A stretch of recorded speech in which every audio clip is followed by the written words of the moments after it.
estaria mais ou menos razoável. E aí vem uma discussão quais são as condições jurídicas que devem nortear a sua manutenção, manipulação e fornecimento, e quem paga essa conta, ou seja, quem vai pagar a conta da preservação desses dados, né? As empresas ou o consumidor. E, por fim, a questão da responsabilidade dos intermediários, né? Nós entendemos como algumas premissas fundamentais que devem nortear esse debate. Primeiro, não deve jamais haver controle editorial prévio de conteúdo. Segundo, o provedor não deve remover conteúdos que supostamente infringem direitos autorais sem ordem judicial. Lamentavelmente, doutor João Carlos, nós não temos tido a mesma sorte que a indústria fonográfica em remover conteúdos que violam direitos humanos fundamentais. Eu cito como exemplo casos que estão acontecendo na rede, como, por exemplo, vocês estão diante de uma pessoa jurada de morte por grupos neonazistas. Estão aqui ameaças feitas a mim, mas não só a mim, feitas também a um parlamentar, membro dessa comissão, o deputado Jean Willis, que tem sido perseguido por grupos neonazistas que estão utilizando, determinados produtos, determinados serviços para cometer crimes. E como, por exemplo, esse blog de uma empresa que tem representação no Brasil e que continua no ar, está aí, nesse exato momento, discutindo aqui, precisamos matar o deputado Jean Willis o quanto antes, porque matando ele vamos despertar as massas que verão nossa ideologia de que a mídia quer esconder, com o governo a mídia estão a favor dos gays, etc. E tal. Então, o próprio deputado, enquanto essa audiência ocorre, está tuitando, dizendo que já comunicou o fato, que são reiteradas essas ameaças, já comunicou o fato ao ministro da Justiça, já comunicou o fato à Polícia Federal e assim por diante. Então, a mesma indústria que é proativa na remoção de conteúdos de direitos autorais, não é proativa na remoção de conteúdos que violam direitos humanos fundamentais. E, para concluir,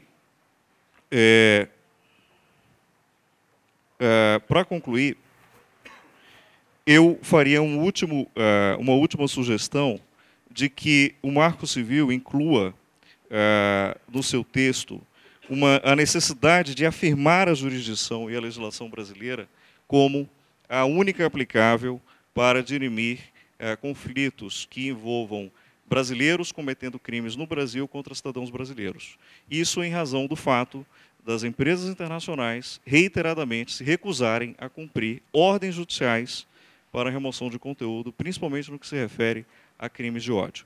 Eu passo ao final uma série de ofícios e documentos das próprias empresas se recusando a cumprir ordens judiciais de remoção de conteúdo de ódio, não é direito autoral, alegando que isso fere a primeira emenda da Constituição Americana.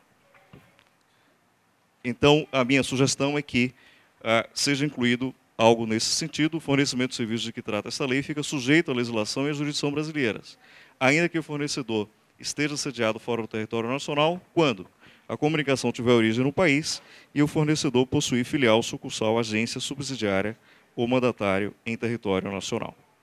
Eu fico por aqui agradecendo imensamente a atenção. Obrigado.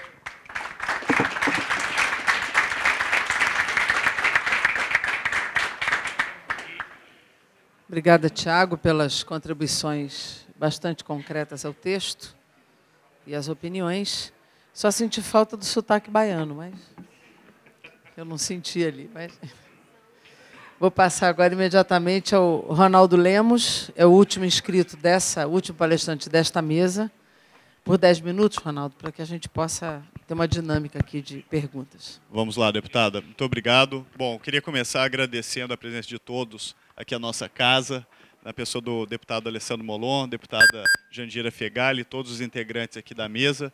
Nós somos do Centro de Tecnologia e Sociedade, que é um centro de pesquisa avançada aqui dentro da Fundação, e o nosso tema é trabalhar exatamente a relação entre tecnologia e seus impactos para a sociedade, tendo em vista dois princípios, que é o desenvolvimento do país e o aperfeiçoamento institucional. Então, o que orienta a nossa atividade é exatamente os princípios que orientam a Fundação Getúlio Vargas. Eu vou seguir o meme do professor Tiago e vou pedir para me levantar para usar o computador para fazer uma apresentação. para poupá-los de ter que ficar assistindo uma partida de tênis entre me ver falar e assistir a apresentação ali. Então, com licença.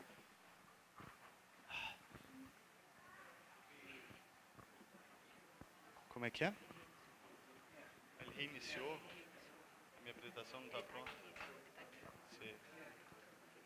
Tá. Bom, pelo visto o computador reiniciou automaticamente. Então eu vou fazer algumas considerações enquanto o computador é reiniciado. A primeira é a seguinte, diz respeito à questão da guarda de logs. Eu acho que o professor Tiago ele tem toda a razão, acho que a gente está muito próximo a chegar a um prazo que seja mutuamente interessante para atender dois princípios. O primeiro princípio é o princípio da necessidade de se coibir crimes e ações criminosas que acontecem pela rede. E o outro princípio, que também é importante, também é um princípio constitucional, é o princípio da privacidade. E só gostaria de acrescentar uma questão ao debate. Uma das razões para o prazo, por exemplo, que a gente aqui na Fundação Getúlio Vargas prevê de a guarda ser limitada a 9 meses, é que agora a gente está vivendo uma migração do sistema IPv4 de IPs para o IPv6. Então, com a migração para o IPv6, qualquer dispositivo que esteja conectado à rede vai ter um IP fixo e único.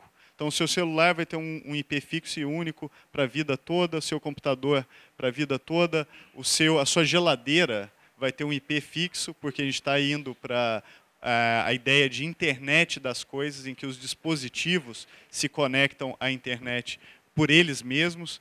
Então, nesse sentido, há uma preocupação de privacidade, porque se o IP, nessa migração, depois que ela acontecer para o IPv6, é guardado, ele se torna um log que é quase um log hoje inofensivo, para um log aí bastante sensível, porque a informação intrinsecamente acaba identificando quem é o usuário. Então, por exemplo, o seu celular, se alguém está sentado no seu escritório naquele momento, é você. Então, dificilmente você consegue dissociar a informação da identidade com o número de IP. Então, por essa razão, a gente acredita que bastante cautela deve ser dada na questão da guarda dos logs. Sobre como é que está o estado de reiniciamento? Eu tenho o pendrive aqui, mas está aqui, imagino. Está aqui, ó, pronto. Sobre a outra questão, eu gostaria de abordar o ponto do direito autoral, que é se o Marco Civil deve ou não tratar da questão do direito autoral, nem que seja como preâmbulo, como princípio. Quando o Marco Civil começou a ser elaborado, num processo que se iniciou aqui na Fundação Getúlio Vargas, ele foi construído de uma forma absolutamente aberta e colaborativa. Então, diferente de outras leis que foram redigidas, eventualmente, em gabinetes fechados ou, vamos dizer, nos bastidores, a preocupação com o Marco Civil era não só com relação ao seu conteúdo, mas também com relação ao processo, de forma que todos os interessados participassem do processo de uma forma completamente visível a todos os outros interessados, em que um enxergasse quais as opiniões e as contribuições do outro.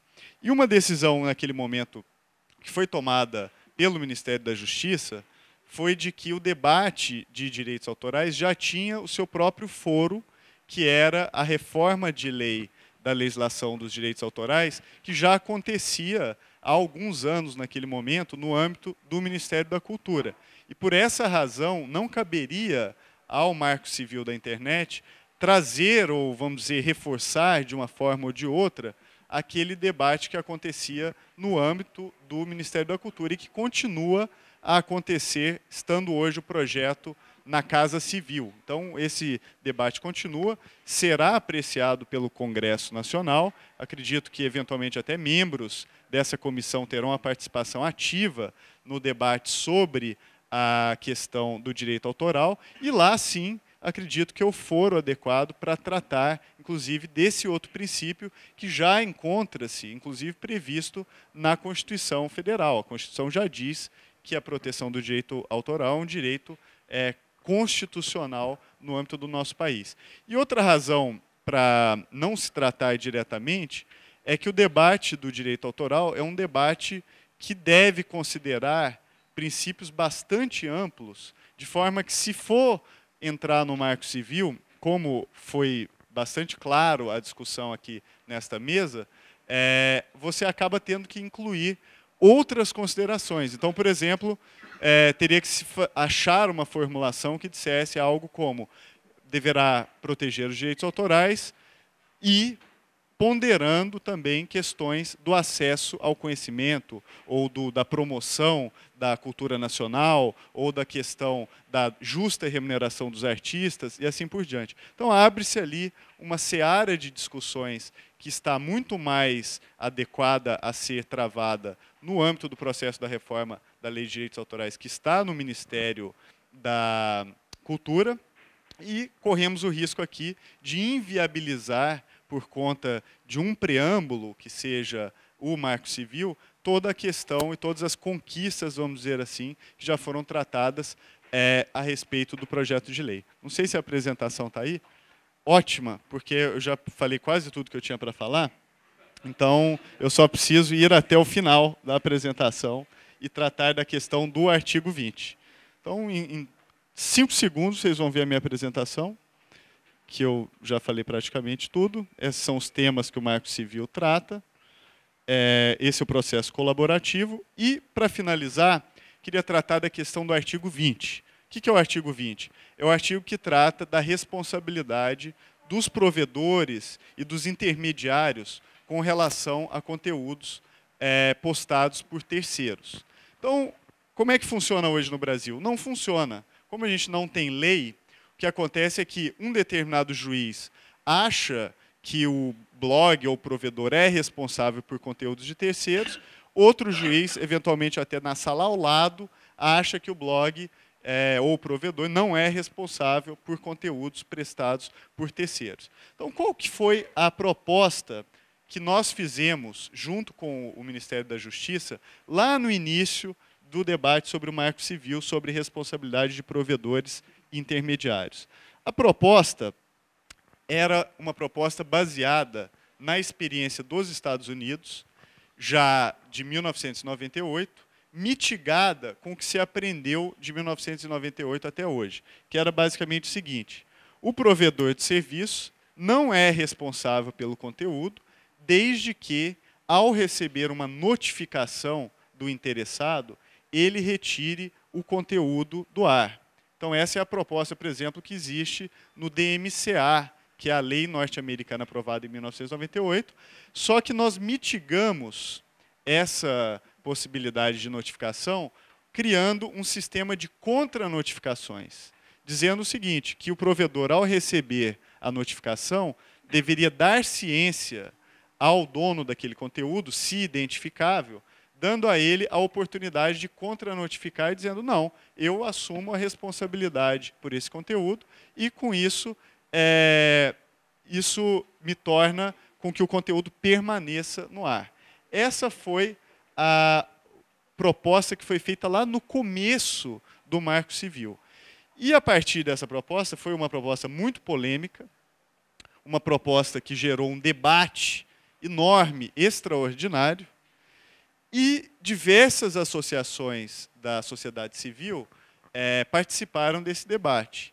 Inclusive, eu já adianto que foi um debate perdido. Nós tivemos que modificar essa formulação de sistema de notificação privada e remoção de conteúdos por uma outra fórmula. Então, o que aconteceu nesse debate? Por exemplo, na internet, as pessoas foram totalmente contra, dizendo que esse sistema de notificação permitiria, por exemplo, censura prévia, retirada de conteúdo sem um escrutínio judicial, e organizações da sociedade civil, como a ANJ, a Associação Nacional dos Jornais, escreveram, como nesse artigo aqui da Folha de São Paulo, dizendo que esse sistema não é aceitável a ideia de que informações devam ser retiradas da internet toda vez que alguém se julgue prejudicado por elas. Isso a manifestação da presidente, inclusive a atual presidente da ANJ, Judite Brito, dizendo que já deveria estar claro para todos que valem que valem para a internet os mesmos princípios e critérios aplicáveis a todos os meios de comunicação, ou seja, não deve haver um mecanismo de notificação privada. E a mesma coisa se manifestou o Eduardo Parágio, presidente da Abranet, dizendo que podemos cair no problema de ferir a liberdade de expressão das pessoas, não devemos, no caso os provedores, ser os juízes deste jogo. Então, debate muito forte, muito contundente na esfera pública, contra a formulação que foi feita originalmente no projeto. E mais do que isso, além da NJ, a Abranet e várias outras organizações, até o Partido Pirata do Brasil se manifestou também contrário àquela formulação inicial. E aí, quando a gente viu que, talvez pela primeira vez, a NJ, a Abranet e o Partido Pirata concordavam com alguma coisa, nós achamos que aquele debate havia sido perdido mesmo. E aí, com isso, foi feita essa nova formulação, dizendo que o provedor de serviço só é responsabilizado após intimado para cumprir ordem judicial a respeito. E essa é a formulação atual do Marco Civil. Com isso, eu concluo só dizendo que, como o deputado Alessandro Molon disse, essa é uma lei que o mundo inteiro está observando o Brasil. Ela teve impacto já na França, na